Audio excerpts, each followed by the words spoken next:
good morning and welcome back to my channel. This morning I started my day off by going for a nice walk down on the beach and listening to a podcast, and then I sat on the beach and I waited to see if anyone's dogs would come up to me. Unfortunately, no one's did. It's fine, it just means that they're well trained, good dogs, but I really wanted one to come up to me and none did. So that was a little disappointing. So we have a pretty busy weekend. I have a few errands to kind of run today outside of the house, but then I also have a bunch of stuff to do here, as you can see by this weekend to-do list that I actually made very kind of cute. I thought maybe I would get more things checked off my to-do list if I made the to-do list look nice. We have also started this book. It is called A Phoenix First Must Burn, and it is a collection of 16 stories of Black girl magic, resistance, and hope. February is Black History Month, in Canada at least. I actually don't know if that's like if it's also in the States or anything. Would probably be good if it was.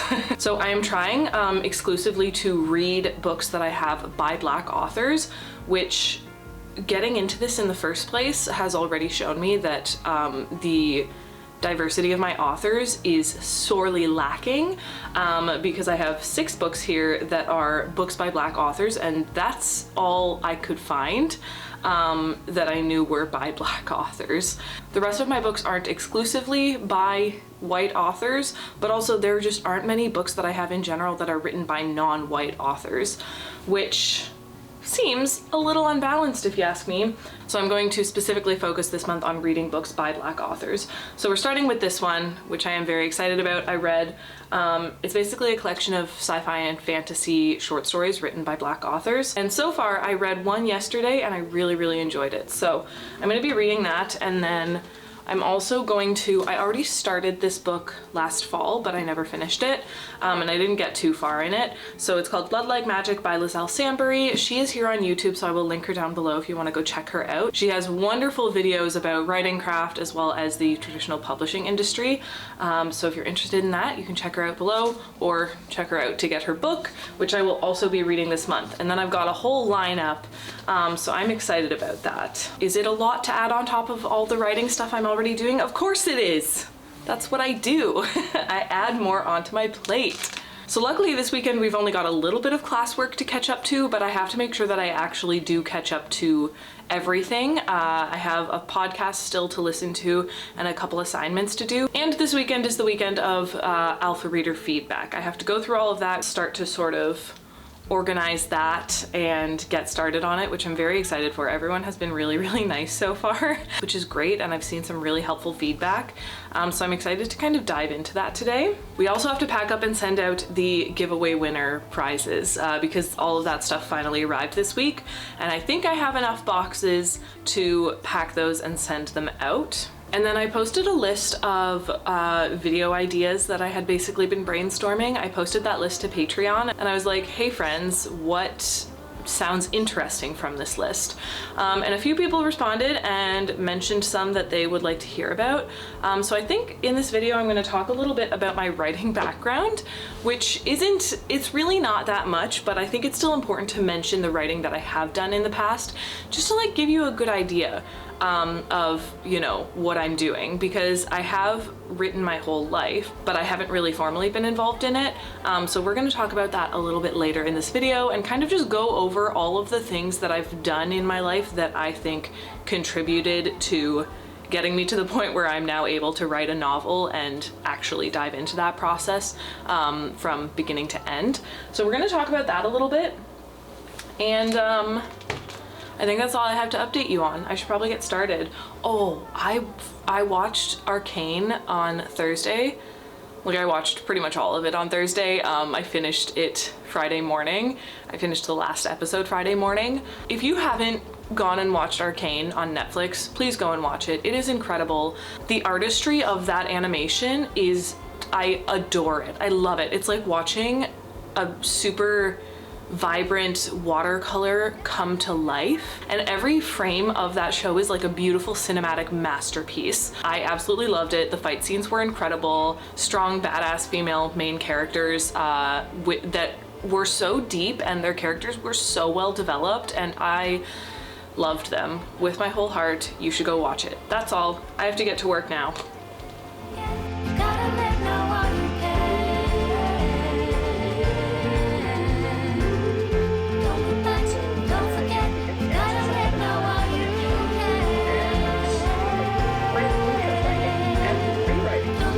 I have a lot of poetry as well as short stories. That was something that I always wrote a lot when I was younger because I could never commit to writing a novel, or finishing a novel. And I have a lot of poems and short stories that maybe one day I'll put them in a collection, maybe. But a lot of them are very personal because writing was just something that I did when I needed to get something out, when I needed to express something. Which is also why I have lots of poems and also songs, because I would write songs and then play them on my guitar and write poetry, and these were kind of short form writing projects that would help me get my feelings out in the moment.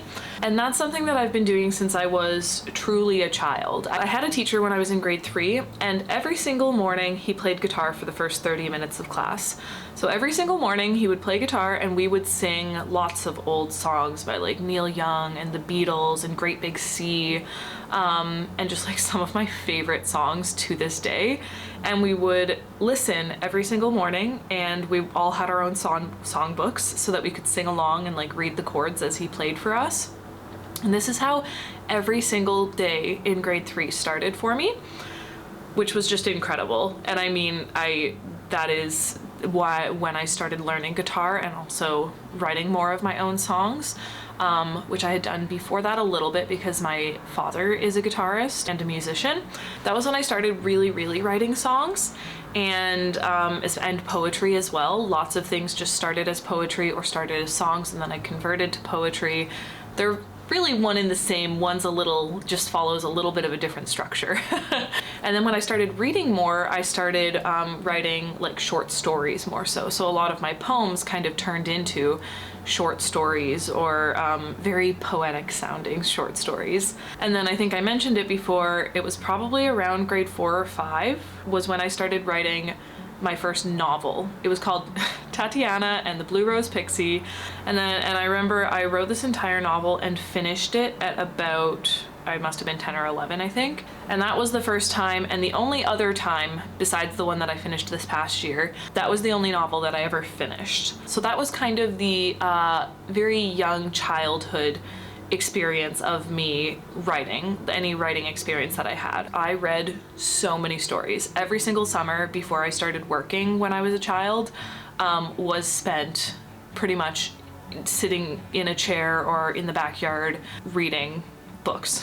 So yeah, that's kind of how it started as a child, and that was my experience leading up to pretty much high school. And then I'll talk a little bit more about high school a little later in the vlog. We'll kind of spread out these little sections. I'm gonna try and structure the vlog around talking about this while keeping it in vlog format.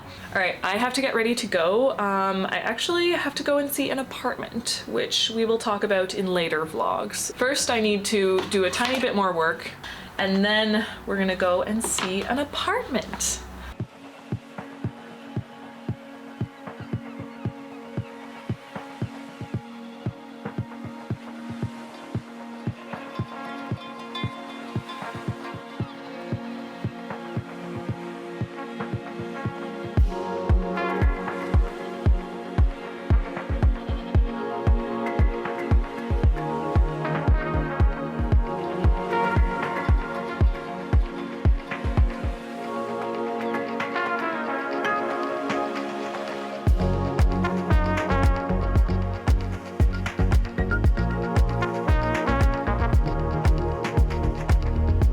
So once I got to high school, I didn't write as much poetry, but I did write more stories, more short stories.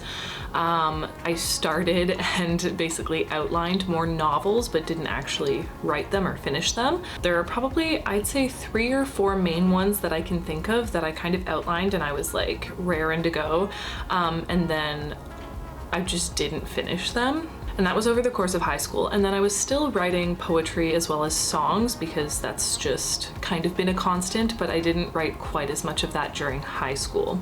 Again, I was like pretty strong in English class, and I did take writer's craft in high school, at the end of high school, which it was like literally one of my favorite classes that I took in high school. I wrote a few kind of interesting short stories that I've actually been thinking I might put up on my Patreon just for fun, just to like have some old writing projects up there. But I did that in high school, and that was like the most formal writing training that I had up until the end of high school, because that was, you know, that was the only kind of creative writing class that we had in high school. We didn't have a lot of class options, but writer's craft was one of the main ones, and one that I absolutely loved. So then first year of university, I wrote so much more poetry. I was surrounded by art students because I went for film production. So I was just surrounded by art students, and we would have like art nights, and almost everyone wrote poetry or like short stories or just anything. Like everyone was very creative. So I wrote so much poetry in university, and I've also considered putting that up on my Patreon or like making a little collection out of it. I'm just not really sure yet. So I did a lot more poetry, less songwriting, because I've always been kind of nervous to like sing songs in front of people. So if I had roommates and stuff, I would not play guitar and work on songs because I was nervous. I think I've spoken about this before, but I would say that going to film school helped a lot with storytelling in general, because that was, you know, that whole year was focused on telling stories in, you know, a different medium, yes, but still the art of storytelling. So like my classes were focused on storytelling in film. I took a screenwriting class, which I think I talked about in a different vlog. But that one, like, I have so many ideas from that class, and even some actual like scripts written up, and things outlined, and like screenwriting projects that I just have because I had the class. So I actually think that even though I only went for a year, like so much that I'm learning now in a formal writing course, like a specific novel writing course, is really just a refresher almost of stuff that I learned in film school, which is really nice because it's kind of fun to take a formal course like this and be like, oh, this is like what I learned in screenwriting, or like, oh, this is like a story element that they talked about in film art, which was like one of my lectures. So yeah, I do attribute to a lot of like story structure understanding to that year in film school, because that was really helpful, and that's, I mean, we were learning to tell stories, so it makes sense. And then there was basically a 2 to 3 year period where I barely wrote anything, and that was when I was in school for computer science, and I was basically just so consumed by learning that stuff, and I was also not very happy, which is funny because a lot of my writing has been a way to like kind of express myself and get out negative feelings, but because of the program I was studying, I didn't really have the capacity to be creative. I was not very creative during those years, and I let a lot of my hobbies slide. Like a lot of my hobbies, like writing, that made me really happy, I just didn't do because I was either focused on learning computer science stuff or kind of being miserable about the fact that I was learning that stuff. It wasn't all bad, obviously. It was a really, you know, it's an incredible thing to study, but there wasn't a lot of writing going on at that point.